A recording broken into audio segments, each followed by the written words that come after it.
안녕하십니까. 원해샘의 윤영문 목사입니다. 원해샘 제 116강 삼손의 머리털이 잘리자 힘을 쓰지 못한 이유, 이 질문을 가지고 원어 성경을 통해 주시는 하나님의 은혜를 나누도록 하겠습니다. 사사기 16장 17절의 말씀을 보겠습니다. 삼손이 진심을 드러내어 그에게 이르되 내 머리 위에는 삭도를 대지 아니하였나니 이는 내가 못해서부터 하나님의 나실인이 되었습니다. 만일 내 머리가 밀리면 내 힘이 내게서 떠나고 나는 약해져서 다른 사람과 같으리라 하니라. 구약에서 나실인 서약이 있는데 하나님께 거룩하게 구별하기 위해 머리를 기르고 포도나무에서 나온 소사는 일체 먹지 않습니다. 이 사사 중에 한 사람인 이 삼손도 나실인이었습니다. 사사이면 이스라엘의 지도자인데 그가 이방 여인을 가까이 하지 말라는 율법을 거스리고 이방 여인인 들릴라를 사랑하고 그 여인에 의해 자기 힘의 비밀인 머리털이 잘리자 예전처럼 힘을 쓸 수 없는 사람이 되었습니다. 아무리 하나님의 선택한 하나님의 사람이라고 할지라도 나실인의 서약을 파했을 경우에는 하나님이 함께 하신다는 힘이 사라진 것입니다. 그러면 삼손과 머리털은 어떤 관계가 있을까요? 왜 삼손이 머리털이 있을 때는 힘이 세고 하나님의 사사로서 살았지만 머리털이 잘렸을 때는 힘을 잃고 블레셋 족속에게 종이 되었을까요? 성경에서 말하는 머리는 무엇을 말할까요? 고린도전서 11장 3절을 보겠습니다.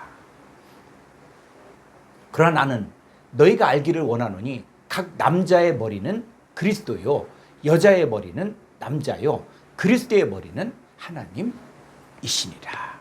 여기서 말하는 이 남자와 여자는 세상에서 말하는 남자 여자가 아니라 여자는 말씀에 가르침 받는 성도들을 말하며 남자는 말씀을 가르치는 사역자들을 말한 것입니다. 말씀 배운 자들의 머리는 말씀을 가르친 자들이고 말씀을 가르친 자들의 머리는 그리스도이고 그리스도의 머리는 하나님이십니다. 고린도전서 11장 4절을 보겠습니다. 무릇 남자로서 머리에 못을 쓰고 기도나 예언을 하는 자는 그 머리를 욕되게 하는 것이요. 여기서 남자는 말씀을 가르치는 하나님의 일을 하는 사역자들을 말합니다. 머리에 못을 쓰고 기도나 예언을 하는 자는 그 머리를 욕되게 한다는 말은 머리이신 그리스도가 드러나야 하는데 그리스도를 가리고 기도나 예언하는 자는 그리스도를 욕되게 하는 것입니다. 하나님의 일을 하는 모든 사역자들은 머리이신 그리스도를 드러내고 자랑해야지 그리스도를 가리고 자기의 지식이나 경험이나 주장을 드러내면 머리이신 그리스도를 욕되게 하는 것입니다. 교회 안에서 말씀을 배우는 자들, 이들은 여자인데 여자의 머리는 남자, 즉 말씀을 가르치는 사역자들입니다. 이사야서 9장 15절로 16절을 보겠습니다. 그 머리는 곧 장로와 존귀한 자요 그 꼬리는 곧 거짓말을 가르치는 선지자라. 16절 백성을 인도하는 자가 그들을 미혹하니 인도를 받는 자들이 멸망을 당한도다. 백성을 인도하는 장로와 존귀한 자들을 머리라고 했습니다. 고린도전서 11장 5절을 보겠습니다. 무릇 여자로서 머리에 쓴 것을 벗고 기도나 예언을 하는 자는 그 머리를 욕되게 하는 것이니 이는 머리를 민 것과 다름이 없습니다. 자, 여기서 여자는 말씀을 배우는 모든 자들을 말합니다. 그러니까 말씀을 배우는 자가 머리에 쓴 것을 벗고 기도나 예언을 하는 자는 그 머리를 욕되게 하는 것인데 그 머리를 민 것과 다름이 없다고 하는데 그 이유가 무엇일까요? 자, 고린도전서 11장 7절을 보면 남자는 하나님의 형상과 영광이니 그 머리를 마땅히 가리지 않거니와 여자는 남자의 영광이니라. 말씀을 배우는 자는 말씀을 가르친 자를 통해 하나님의 형상과 영광이 나타나기 때문에 머리를 가리지 말아야 합니다. 그 결과 말씀을 배우는 자는 말씀을 가르친 자의 영광이 되는 것이요, 똑같은 하나님의 형상과 영광을 가진 자가 되는 것입니다. 하나님 말씀을 증거하는 영적 세계에도 질서가 있습니다. 자, 고린도전서 14장 32절을 보겠습니다. 예언한 자들의 영은 예언한 자들에게 제재를 받나니. 자, 여기서 제재를 받다, 이 제재를 받다, 이 헬라어를 봐야 됩니다. 제재를 받는 이란 말은 5293번에 휘포타소, 휘포타소는 복종하다, 순종하다의 뜻인데 군사용어로서 누구누구 아래 위치를 정하다, 정렬하다, 이런 뜻입니다. 그러니까 예언하는 자들의 영은 말씀을 전한 자를 말하는데, 이들은 자기에게 말씀을 가르친 자들에게 복종하고 순종하는 과정을 통해서 더 온전한 말씀을 계속 전할 수 있습니다.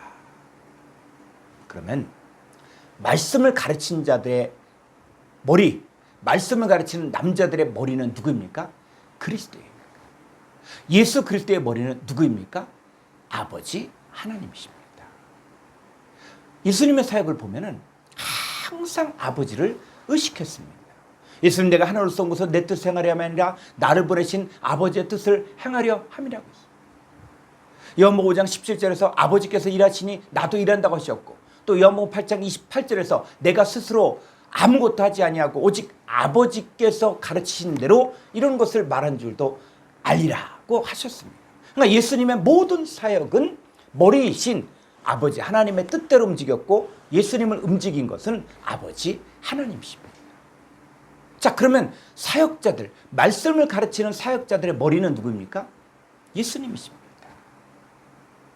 여기서 이 사역자들은 목사나 전도사만을 말하지 않고 예수님을 나의 구주, 나의 하나님으로 영접하여 예수님의 뜻대로 살기를 다짐한 모든 사람들을 말하는 것입니다. 자, 구약의 삼손은 사사, 즉 하나님의 사자요, 일꾼입니다. 하나님의 일꾼인 이 삼손의 머리털이 자랐다는 말은 이 삼손의 머리인 그리스도와의 관계가 끊어졌다는 것입니다. 그리스도 없이 하는 이 하나님의 사역은 어떻게 되겠습니까? 아무리 주의 이름으로 선지자 못하고, 또 주의 이름으로 귀신을 쫓아내고, 주의 이름으로 병자를 고쳤다고 할지라도 그리스도와의 관계가 끊어진 상태에서 하는 모든 일은 하나님 앞에서는 불법입니다. 그리스도가 없는 사역은 아무리 하나님 이름을 크게 떠벌린다고 할지라도 마귀에게 패배할 수밖에 없습니다. 자, 삼손은 머리털이 뽑히자 그가 가진 모든 힘이 다 사라지고 이방인 블레셋 족속에 잡혀 눈이 뽑히고 종이 되어 시킨 일을 할 수밖에 없었습니다. 그럼 삼손의 머리털이 자랐을 때는 다시 힘이 회복되어 이스라엘 백성들의 원수를 갚게 되었습니다. 삼손의 머리털은 하나님을 말하는 것입니다. 감사합니다.